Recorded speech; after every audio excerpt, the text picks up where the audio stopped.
English grammar in Marathi या चॅनलमध्ये आपले सर्वांचे स्वागत. इंग्लिश ग्रामर शिकूया सहज आणि सोप्या पद्धतीने. चला तर मग व्हिडिओच्या आजच्या भागामध्ये आपण पाहणार आहोत सिंपल प्रेझेंट टेन्स भाग 2.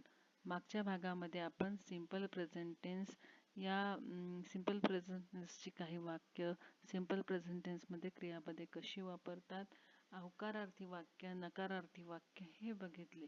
तर आजच्या भागामध्ये आपण सिंपल प्रेझेंट टेन्समध्ये वाक्यांची रचना कशी असते आणि त्याच्यावर आधारित काही एक्सरसाइज सॉल्व करणार आहोत. तर चला व्हिडिओमध्ये पुढे जाऊया. बघा, आय, वी, दे और एनी प्लुरल नाउन जर असेल तर साध्या वर्तमान काळामध्ये वाक्याची रचना कशी असते, तर S plus base verb plus object अशी असते.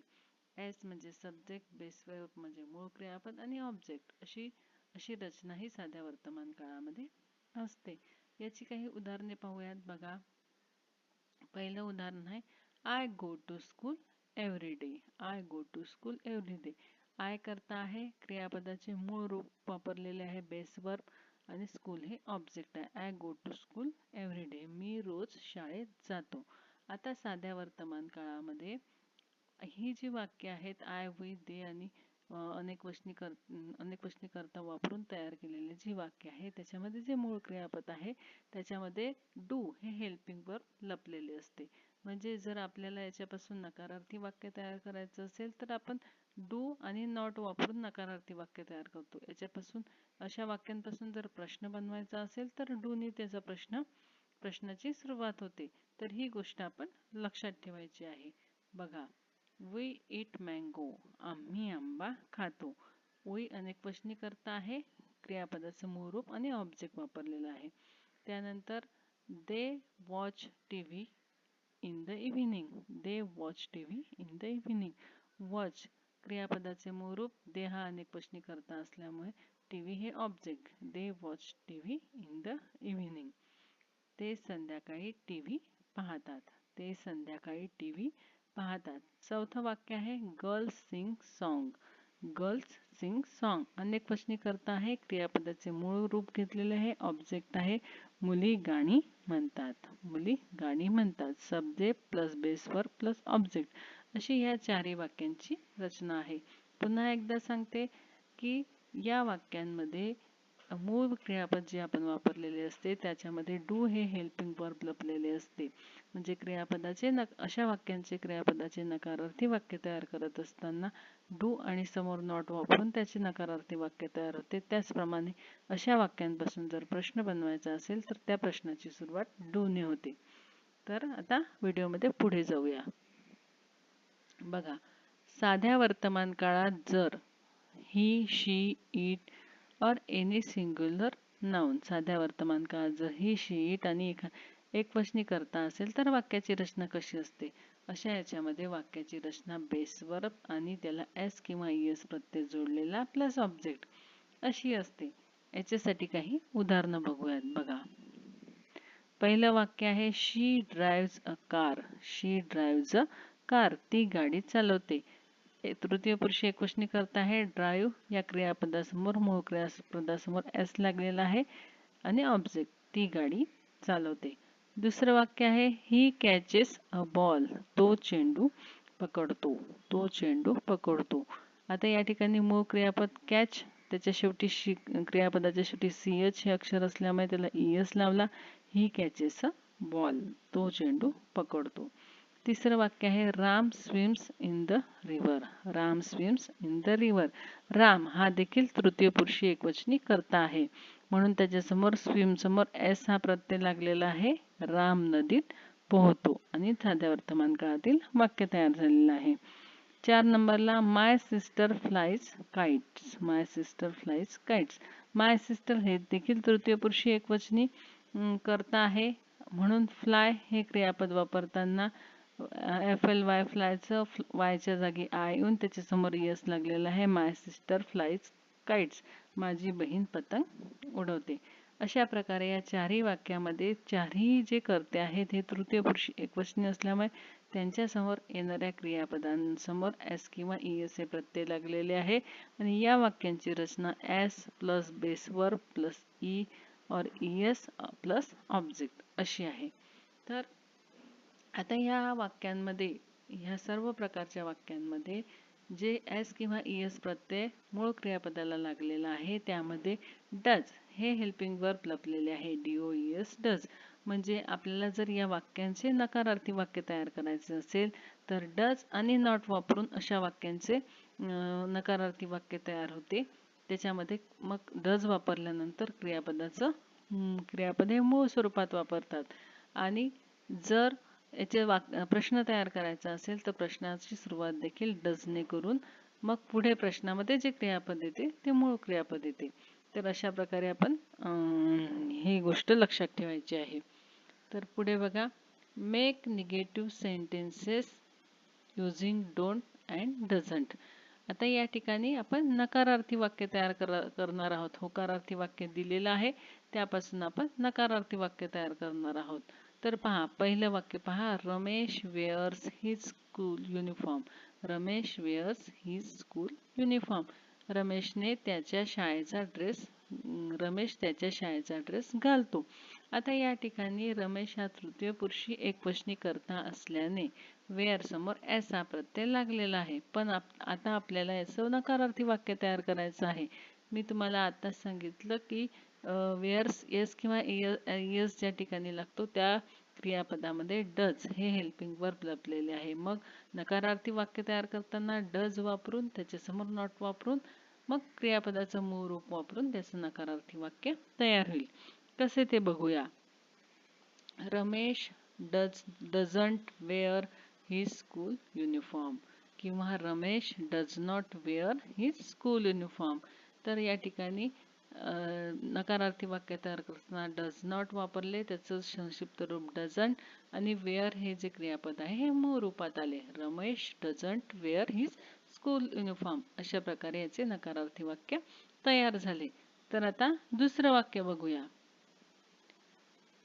We understand this lesson. We understand this lesson. आता अनेकवचनी करता आहे. अंडरस्टँड क्रियापदाचे मूळ रूप आहे. आता या ठिकाणी या अंडरस्टँड क्रियापदामध्ये डू हे हेल्पिंग वर्ब लपलेले आहे. मग आपल्याला याचे नकारार्थी वाक्य तयार करत असताना डू घेऊन त्याच्यासमोर नॉट लावून आणि त्यानंतर क्रियापदाचे मूळ रूप. तर याचं नकारार्थी वाक्य कसं तयार होईल तर पहा, we do not understand this lesson. We do not understand this lesson. किंवा we don't understand this lesson. We don't understand this lesson. अशा प्रकारे दोन प्रकारे आपण हे वाक्य तयार करू शकतो. आता पहिलं वाक्य तुम्हाला तयार करून दाखवलेलं आहे. ही वाक्य तुम्ही स्वतः तयार करून बघायची आहेत. म्हणजे तुमचा डोंट आणि डझंटचा सराव होईल. आता 3 नंबरचं वाक्य बघूया. He combs his hair neatly. He combs his hair neatly. तो त्याचे केस व्यवस्थित विंचरतो. तो त्याचे केस व्यवस्थित विंचरतो. या ठिकाणी तृतीय पुरुषी एकवचनी करता आहे. कॉम्ब या क्रियापदाला एस लागलेला आहे. आता एस लागल्यामुळे कॉम्ब याच्यातलं डज हे हेल्पिंग वर्ब आपण वेगळे काढणार आहोत. त्याच्यासमोर आपण नॉट लावणार आहोत आणि नकारार्थी वाक्य तयार करणार आहोत. पहा, तर हे वाक्य आता हे घरी करायचं आहे. मी फक्त तोंडी सांगते. He does not comb his hair neatly. He does not comb his hair neatly. म्हणजे ही समोर डज नॉट लावून कॉम्ब हे मूळ क्रियापद लावून आपण पुढे हे वाक्य कंटिन्यू करणार आहोत आणि ते नकारार्थी त्याप्रमाणे तयार होईल. तर हे वाक्य आपल्याला घरी तयार करून लिहायचं आहे. They answer the question quickly. They answer the question quickly. पहा, अनेकवचनी करता आहे. आन्सर या क्रियापदामध्ये डू हे हेल्पिंग वर्ब लपलेले आहे. नकारार्थी वाक्य तयार करताना आपल्याला डू समोर नॉट लावून पुढे ते वाक्य तयार करायचे आहे. कसे तयार करायचे तोंडी बघा. They do not answer the question quickly. They do not answer the question quickly किंवा they don't answer the question quickly. They don't answer the question quickly. She buys a sari. She buys a sari. She does not buy a sari. She does not buy a sari. किंवा she doesn't buy a sari. She doesn't buy a sari.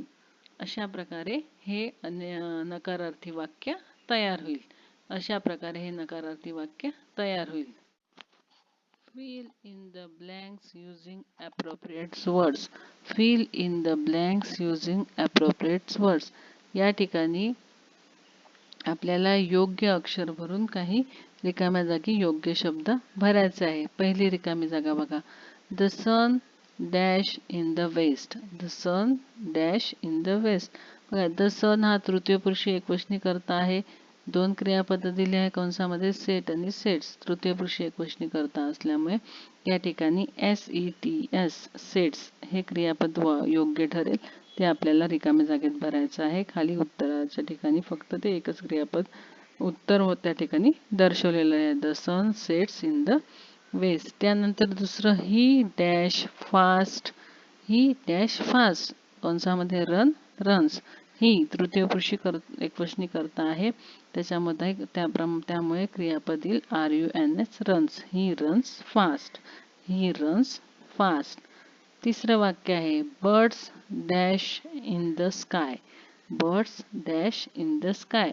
Fly और flies. Birds अनेकवचनी करता आहे. क्रियापदाला मूळ क्रियापदाला S किंवा ES लागणार नाही म्हणून birds fly in the sky. Birds fly in the sky. नंतर वी मँगोज इट और इट्स.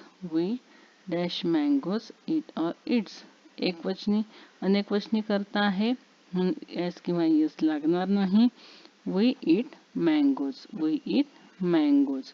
अशा प्रकारे या ठिकाणी याचं उत्तर इट येईल. म्हणजे पहा या 4 रिकाम्या जागांमध्ये पहिल्या 2 रिकाम्या जागांचे कर्ते तृतीय पुरुषी एकवचनी असल्याने त्याला S हा प्रत्यय लागला. Sets runs. नंतरचे कर्ते हे अनेकवचनी असल्यामुळे S किंवा ES लागला नाही. फ्लाय आणि इट. अशा प्रकारे आपल्याला अशा रिकाम्या जागा या भरता येतील. आता व्हिडिओमध्ये पुढे जाऊया. बघा translate to English. Translate to English. काही मराठी वाक्य दिलेली आहे. त्या मराठी वाक्यांचं आपल्याला इंग्रजीमध्ये रूपांतर करायचं आहे. पहा. मी सकाळी लवकर उठतो. मी सकाळी लवकर उठतो. मी साठी आहे. सकाळीसाठी in the morning.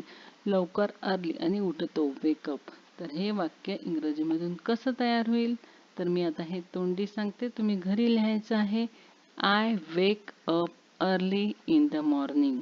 I wake up early in the morning. I करता असल्यामुळे क्रियापदाला S किंवा ES लागणार नाही.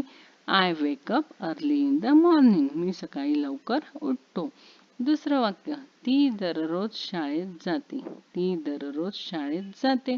ती म्हणजे शी दररोज एव्हरीडे शाळेत स्कूल इन द स्कूल. त्यानंतर जाते गो. गो गो या क्रियापदाला ती हे वाक्यामध्ये करता असल्यामुळे गो या क्रियापदाला ES हा प्रत्यय लागेल आणि गो या क्रियापदाचा शेवटचा अक्षर O असल्याने ES हा प्रत्यय लागेल. She goes to school every day. She goes to school every day. अशा प्रकारचं हे दुसरं वाक्य तयार होईल. She goes to school every day. तिसरं वाक्य. तो दररोज प्रार्थना करतो. तो दररोज प्रार्थना करतो. तो तृतीय पुरुषी एकवचनी करता क्रियापदाला S किंवा ES लागेल. तो साठी ही, दररोजसाठी एव्हरीडे, प्रार्थनासाठी प्रे आणि करतो प्रेज. तर पहा. ही प्रेज एव्हरीडे. ही प्रेज एव्हरीडे. PRAY प्रे. वायच्या आधी ए हा स्वर असल्यामुळे S लागेल. ही प्रेज एव्हरीडे. तो दररोज प्रार्थना करतो. ते रोज एक नवीन गोष्ट सांगतात. ते रोज एक नवीन गोष्ट सांगतात. तर ते म्हणजे दे अनेक वचनी करतात. They tell a new story every day. They tell a new story every day. अनेक वचनी करता असल्यामुळे एस किंवा एस लागणार नाही. They tell a new story every day. Reena नियमितपणे व्यायाम करते. रीना नियमितपणे व्यायाम करते. आता नियमितपणे म्हणजे रेग्युलरली व्यायाम exercise. Reena do exercise regularly. Reena do exercise regularly. अशा प्रकारे हे वाक्य तयार होईल. तर बघा, व्हिडिओच्या या भागामध्ये आपण वाक्यांचे आपण मराठी वाक्यांचे इंग्लिशमध्ये ट्रान्सलेशन केले. तर सिंपल प्रेझेंट टेन्सचा भाग 1 आणि भाग 2 आपण अतिशय चांगल्या प्रकारे अभ्यासला. यावरून आपल्याला काळाविषयी साध्या वर्तमान काळाची पूर्ण माहिती आपल्याला या 2 भागांवरून कळाली असेल. तर व्याकरणाचे असेच नवनवीन व्हिडिओ पाहण्यासाठी चॅनलला लाईक करा, शेअर करा, सबस्क्राईब करा. धन्यवाद.